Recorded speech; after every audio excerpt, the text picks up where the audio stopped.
Well, good afternoon. We are once again reading the Gospel of Sri Ramakrishna. We're on the chapter At the Star Theater 2. And if you're following along in your book, we're on page 687. The reading continued. They have been reading the story of Bhavani and Prafulla. So, and I know that you all remember it from last week. So we're going to start on 687. The reading continued.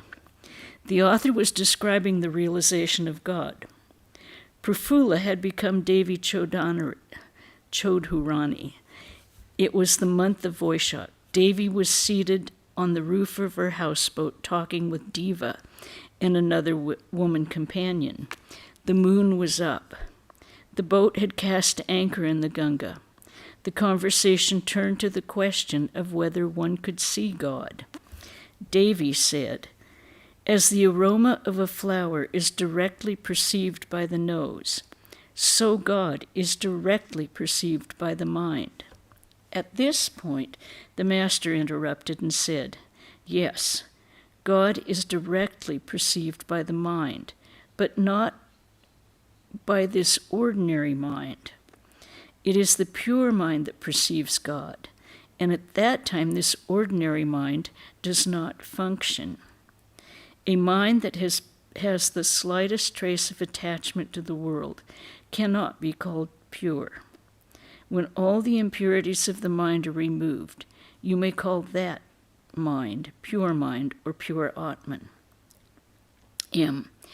The author says a little later that God cannot easily be perceived by the mind.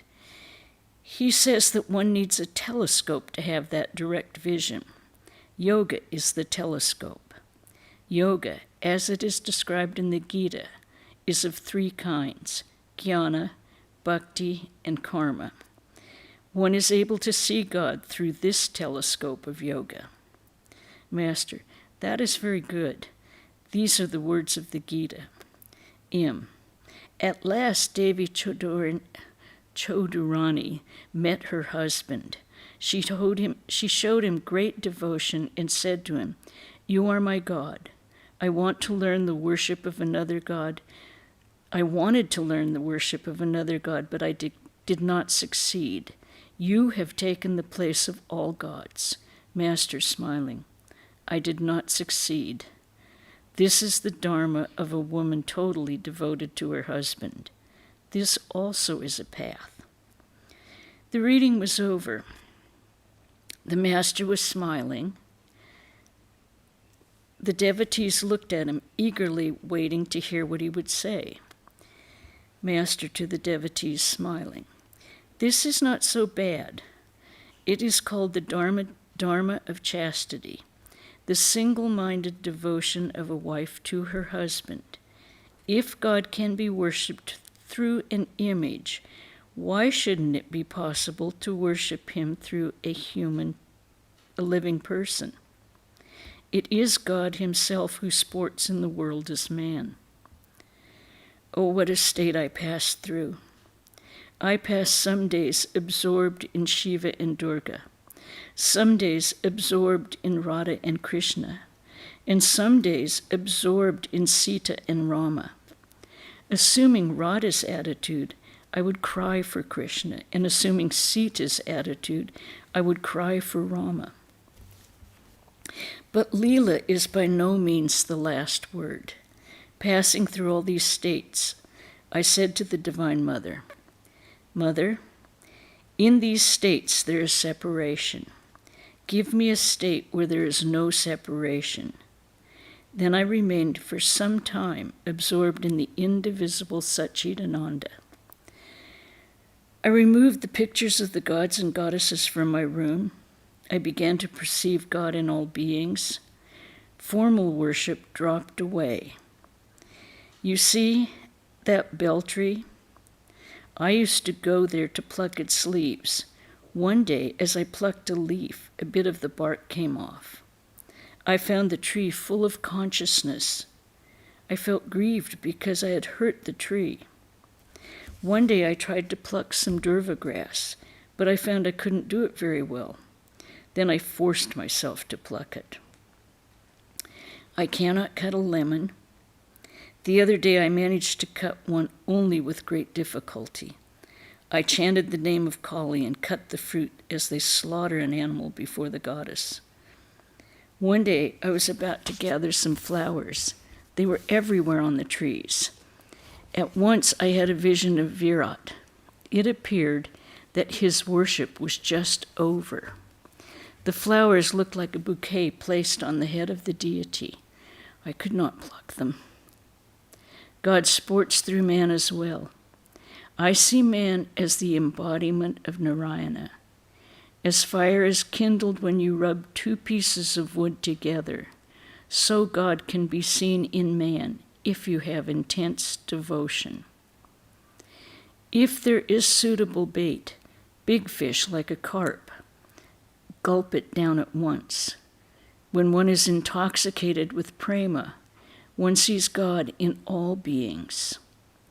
The gopis saw Krishna in everything.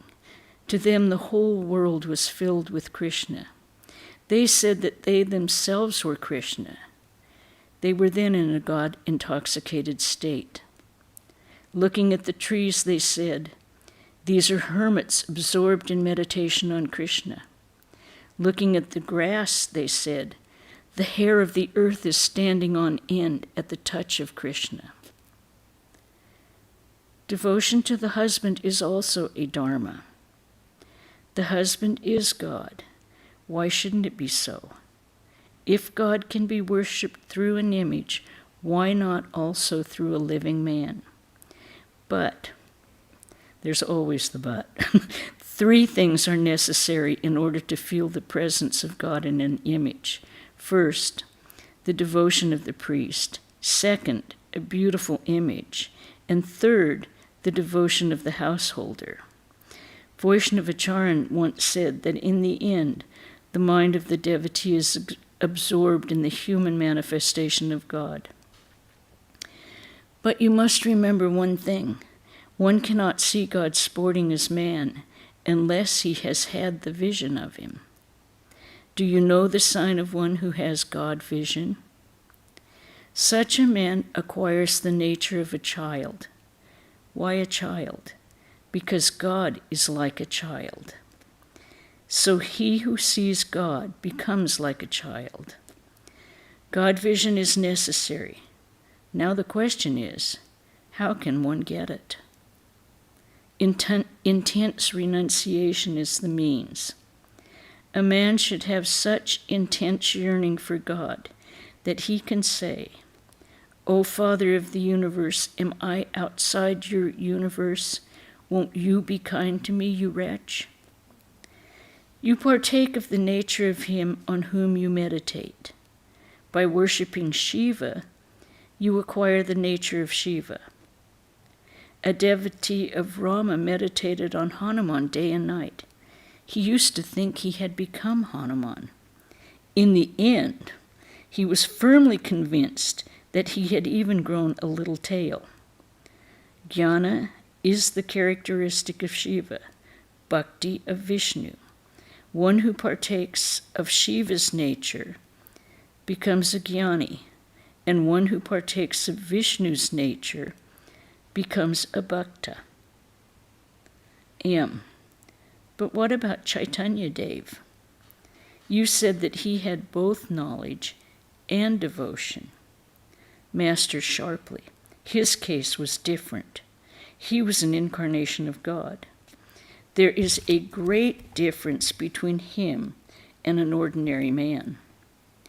The fire of Chaitanya's renunciation was so great that when Sarvabhauma poured sugar on his tongue, instead of melting it, it evaporated into air. He was always absorbed in samadhi. How great was his conquest of lust, to compare him to a man. A lion eats meat, and yet it mates only once in 12 years. But a sparrow eats grain, and it indulges in sex life day and night. Such is the difference between a divine incarnation and an ordinary human being. An ordinary man renounces lust, but once in a while he forgets his vow. He cannot help himself. To M. He who has realized God looks on man as a mere worm.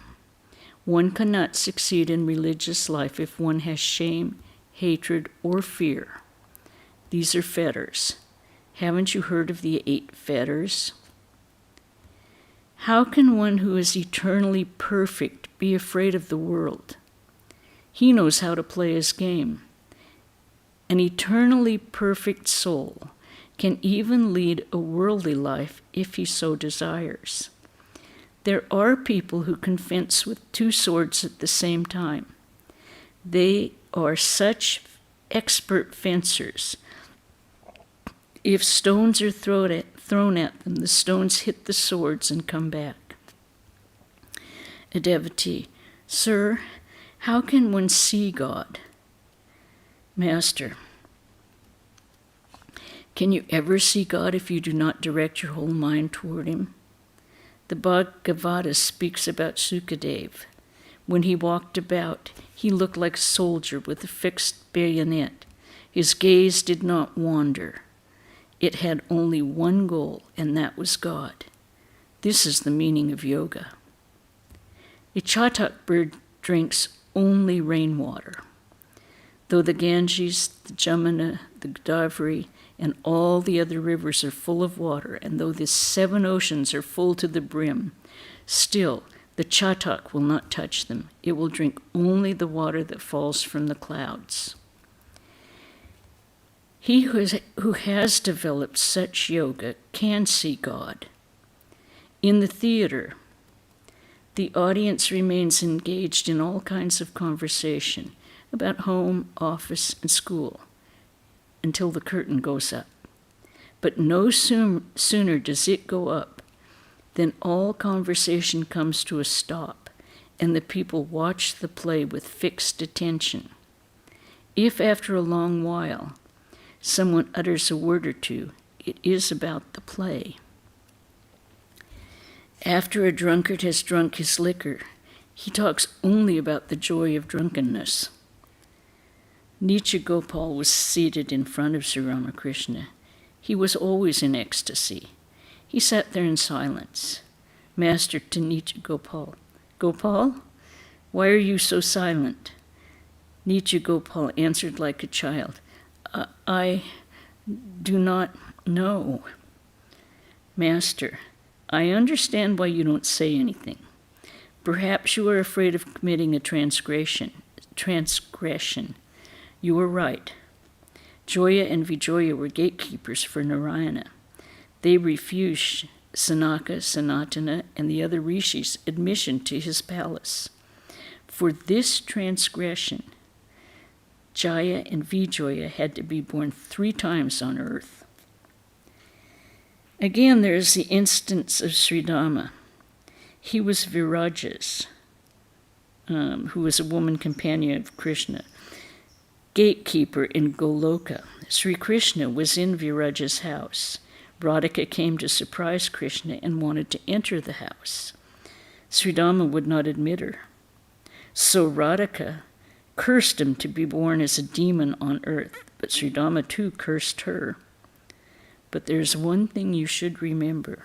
When a boy walks holding his father's hand, he may fall into the gutter, but what has he to fear if the father holds him tight by the hand? The story of Sridhama is narrated in the Brahmavaivarta Purana. I know I was not familiar with that exact story of Sridhama, but if we want to find out where it is, it's in that Purana. The Brahmavaivarta. Kedar, who was a government official, had been living at Dhaka for some time. He had transferred there from Calcutta. He was a devotee of Sri Ramakrishna and had gathered together at Dhaka many devotees who came to him regularly for spiritual instruction. As one should not come empty-handed to a religious man, the devotees would bring Kedar sweets and other offerings. Kedar to the master humbly, "Should I eat those offerings?" Master, "It won't injure you if the offerings are given out of love for God, but they are harmful if they are given with any selfish motive." Kedar, "I have explained everything to the devotees, and now I feel relieved. I have told them that he who has given me his blessing knows all." And the footnote on "he who has given his blessing" means Sri Ramakrishna. Master, smiling, "That is true. You see, people of all sorts come here, so they find here different things." Kedar, "I do not need to know different things." Master, smiling, "Why not? One should know a little of everything.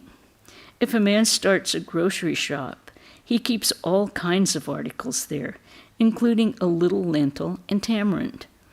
An expert musician knows how to play a little on all instruments." Sri Ramakrishna left the room and went toward the pine grove. The devotees began to walk about in the garden. Several went to the Panchavati. Sri Ramakrishna met them there and said, "I have indigestion. I took a meal at the Maliks. They are very worldly people." A few of the master's personal things lay scattered on the cement platform of the Panchavati, and he asked M to bring them. He proceeded to his room, and the devotees followed. In the afternoon, the master rested a while. Afterwards, a few devotees arrived. The master sat on the small couch, reclining against a pillow. A devotee, "Sir, can one know God's attributes through the intellect?" Master, "Certainly not by this ordinary intellect. Can you know God so easily? One must practice sadhana. One must also adopt a particular attitude toward God. For instance, the attitude of a servant toward his master. The rishis of old had the attitude of Shanta. Do you know the attitude of the Gyanis? It is to meditate on one's own self." To a devotee with a smile, "What is your attitude?" The devotee gave no answer. Master, smiling, "You have two attitudes. You meditate on your own self and also cherish toward God the attitude of a servant. Am I not right?" Devotee, hesitating and smiling, "Yes, sir." Master, smiling, "You see, as Hazra says, I can read people's thoughts. One can maintain those two attitudes only at a very advanced stage. Prahlada maintained them, but one must work hard in order to practice this ideal. Let me give an illustration. Suppose a man is grasping the thorny branch of a plum tree. His hand bleeds profusely, but he says, "There's nothing the matter with me. I am not hurt." If you ask him about his wound, he will say, "It is all right. I'm quite well." Now, is there any meaning in the mere utterance of these words? One must practice discipline in keeping with this ideal. The devotees were giving their whole attention to what the master was saying. And that's the end of that day. Are there any questions about what we've read before we go on to the next chapter? Any questions or comments? Okay, no one on Zoom? No one. We're on chapter 36 then, and that is the master's birthday. Sunday, February 22nd, 1885. Sri Ramakrishna was sitting on the northeast veranda outside his room at Dakshineshwar. It was about 8 o'clock in the morning. Many devotees, including Narendra, Rakal, Girish, Babaram, and Surendra, were present. They were celebrating the master's birthday. which had fallen on the previous Monday. M arrived and saluted him. The master signed to him to take a seat. Narottam was singing kirtan. Sri Ramakrishna was in partial ecstasy. The subject was Krishna's meeting with his cowherd friends in the meadow. Krishna had not yet arrived. The cowherd boys were restless for him. One of them said that Mother Yashoda was preventing Krishna from coming. Balai said in a determined voice that he would bring Krishna with the sound of his horn. Balai's love for Krishna knew no bounds. The music went on. The cowherd boys and girls heard Krishna's flute and were filled with spiritual emotion. Suddenly, Sri Ramakrishna's eyes fell on Narendra, who was sitting very near him. He stood up and went into samadhi. He stood there, touching Narendra's knee with his foot. Regaining consciousness, he took his seat again. Narendra left the room. The music went on. Sri Ramakrishna whispered to Baburam, "There's kheer in the room. Give Narendra some." Did the master see Narendra as the embodiment of God? Narendra became Swami Vivekananda. After the kirtan, Sri Ramakrishna returned to his room. Tenderly, he began to feed Narendra with sweets. It was Girish's belief that God himself had been born in the person of Sri Ramakrishna. Girish, to the master, "Your ways are like Krishna's. He too pretended many things to his mother Yashoda." Master, true. It was because Krishna was an incarnation of God. When God is born as a man, he acts that way. You see, Krishna easily lifted the hill of Govardhan with his hand, but he made Nanda believe that he found it very hard to carry a footstool. Girish, yes, sir, I have understood you now. Sri Ramakrishna was sitting on the small couch. It was about 11 o'clock. Ram and the other devotees wanted to dress him in a new cloth. The master said, "No, no." Pointing to an English-educated man, he said, "What will he say about it?"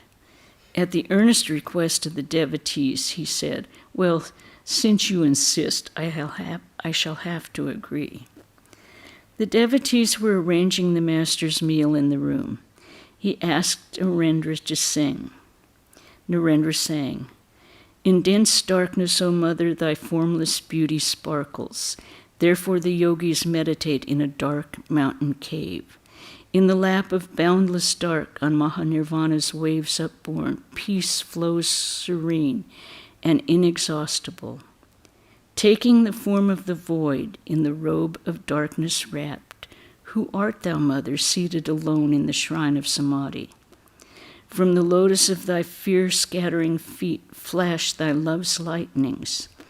Thy spirit face shines forth with laughter terrible and loud." As Narendra sang the line, "Who art thou, Mother, seated alone in the shrine of Samadhi?" Sri Ramakrishna went into deep samadhi and lost all outer consciousness.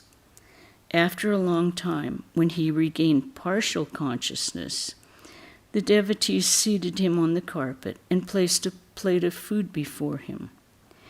Still overcome with divine emotion, he began to eat the rice with both hands. He said to Bhavanat, "Feed me." Because of his ecstatic mood, he could not use his own right hand. Bhavanat began to feed him. Sri Ramakrishna could eat very little. Ram said to him, "Nitya Gopal will eat from your plate." Master, "Why from my plate? Why?" Ram, "Why not?" Nitya Gopal was also in an ecstatic mood. The master put a morsel or two in his mouth with his own hand. Some devotees from Kanagar arrived by boat. They entered Sri Ramakrishna's room singing kirtan. Afterwards, they went out to take some refreshments. Narottam was in the room. The master said to him and the other devotees, "The music of the Kanagard devotees was dull. Music should be so lively as to make everyone dance. One should sing a song like this. See how all Nadia is shaking under the waves of Gauranga's love." And along with it, these lines, "Behold, the two brothers have come who weep while chanting Hari's name. The brothers who in return for blows offer to sinners Hari's love. And these too, Gaur and Nitai, ye blessed brothers, I have heard how kind you are, and therefore I have come to you." I think we'll stop there this afternoon because the birthday party goes on and we'll continue reading. Will we read? We will not have a reading Durga Puja Day, which is next Saturday. So we won't have a reading until, what day? It would be the 19th of October. We'll have the next gospel reading. Now, in the meantime, we will have, Wednesday we'll have the regular reading of Sri Ramakrishna Apostle to the South. On Friday the 11th at 11:42 a.m. till 12:30 p.m., we meet in the temple for the Sunday Puja, and everyone says aloud, Jai Sri Durga. We say it all together. It's the most auspicious time in the Chandi when the Devi is killing Mahishasura. So we all chant victory to the mother during that time. Now everyone should have started their Navaratri chanting, which started on Wednesday the 2nd and goes through Saturday the 12th. Jai Sri Durgas, and you sign up with Vrajaprana if you're going to take part in it. Durga Puja will be Saturday the 12th. It'll start at 11 a.m. And we'll have, the puja will be in the temple here, be followed by flower offerings by the devotees, and then prasad down in the convent driveway. Sunday the 13th, Swami Sarvadevananda will give the talk, Maya, Yogamaya, and Mahamaya. So we'll find out all about the Divine Mother, sort of. Okay. Any questions or comments on what we read today? No. All right. Then I will hope to see those of you that are in town here next Saturday. And, huh? Oh, Veda Rupa. I'm sorry, I forgot to tell you what the lecture was tomorrow. I'm a week ahead of myself. Veda Rupananda will give the talk tomorrow on what is superimposition. And I'm sure all of you are familiar with his talks. They're excellent. Okay. Any other questions? No questions, and hopefully I haven't forgotten anything. Okay. Om Shanti, Shanti, Shanti. Hari Om Tat Sat Sri Ramakrishna Arpanamastu. And we will see you tomorrow.